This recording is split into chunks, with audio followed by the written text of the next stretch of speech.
दोस्तों हम आज ऐसी मशीन के बारे में बात करेंगे जो इंसान और मशीन एक बराबर काम कर रहे हैं। दोस्तों जैसे इंसान सोच सकता है, समझ सकता है, ठीक उसी प्रकार रोबोट मशीन भी उसी के प्रकार सोच सकता है, समझ सकता है और पहचान कर सकता है। दोस्तों हम बात कर रहे हैं एआई का।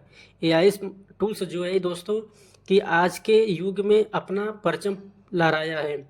हर फील्ड में, मेडिकल में हो गया, साइंस में हो गया और बैंक में हो गया, सोशल मीडिया में हो गया, सभी जगह जो है कि एआई के द्वारा कोई कार्य संभव नहीं है। दोस्तों हम बता रहे हैं कि जिस प्रकार इंसान कोई कार्य को 1 घंटे में करता है तो वही एआई रोबोट जो है कि 1 घंटा में 100 लोगों का काम एक साथ कर देता है। तो दोस्तों आप हमारे वीडियो में बने रहिए। हम आपको एआई के इतिहास के बारे में एक एक चीज़ के बारे में रूबरू कराएंगे और परिचय कराएंगे। इतिहास में एआई का जन्म कैसे हुआ, कहाँ से आया और इसका क्या लक्ष्य है, वो क्या कर सकता है, पूरा डिटेल में हम बनाएंगे। दोस्तों आप लोग हमारे वीडियो में बने रहे। दोस्तों हम बात कर रहे हैं एआई की। एआई जो है कि 1950 में जो है कि स्टार्ट हुआ था। एआई जो कि एलन टर्निंग के ज़माने की मानी जाती है दोस्तों। जो इन 1950 में यह मशीन सोच सकती है इंसानों के द्वारा। और दोस्तों मैं बता रहा हूँ कि टर्निंग टेस्ट में पता चला कि यह मशीन इंसान के द्वारा कार्य कर सकती है और इंसान जो निर्देश देगा उसके अनुसार कार्य कर सकती है। और दोस्तों मैं बता रहा हूँ एआई का नाम पड़ा था 1956 में, जिसका नाम दिया गया था आर्टिफिशियल इंटेलिजेंस।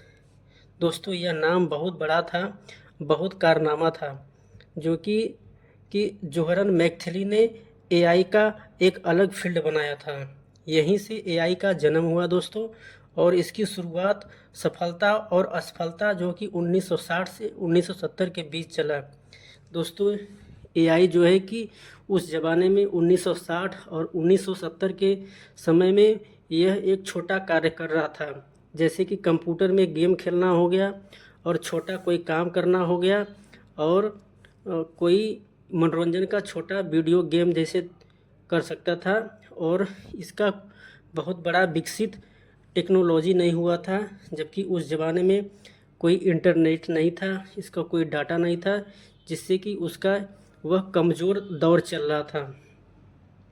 फिर दोस्तों एक ज़माना ऐसे आया जिसका एआई विंटर कहा गया था।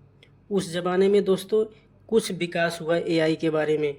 और दोस्तों एक्सपर्ट सिस्टम में 1980 की दशक में शुरू हुई। एआई का उपयोग जो है कि उस ज़माने में डॉक्टर और बिजनेस और इंडस्ट्री और एक्सपर्ट सिस्टम को बनाए रखने के लिए और चलाने में इतना विकसित हो गया था। और दोस्तों इसकी बहुत बड़ी उपलब्धि कब हुई थी? 1997। 1997 में इनकी बहुत बड़ी उपलब्धि थी दोस्तों, जो कि डीप ब्लू ने इस शतरंज के वर्ल्ड चैंपियन गैरी कास्परोव को हरा दिया था। जब गैरी कास्परोव को शतरंज में हरा दिया तो इसकी बुद्धि और इसकी तर्क शक्ति के बारे में और जटिल से सोचा गया और इसकी सोचने समझने की क्षमता जो है कि और अधिक बढ़ गई और लोगों को दिलों पे यह विश्वास इस पर बढ़ गया और इस पर लोग विश्वास करने लगे। उसके बाद दोस्तों आया इंटरनेट का ज़माना। मैं बता रहा हूं दोस्तों, जब इंटरनेट और डेटा का युग आया 2000 और 2000 के बीच के अंदर,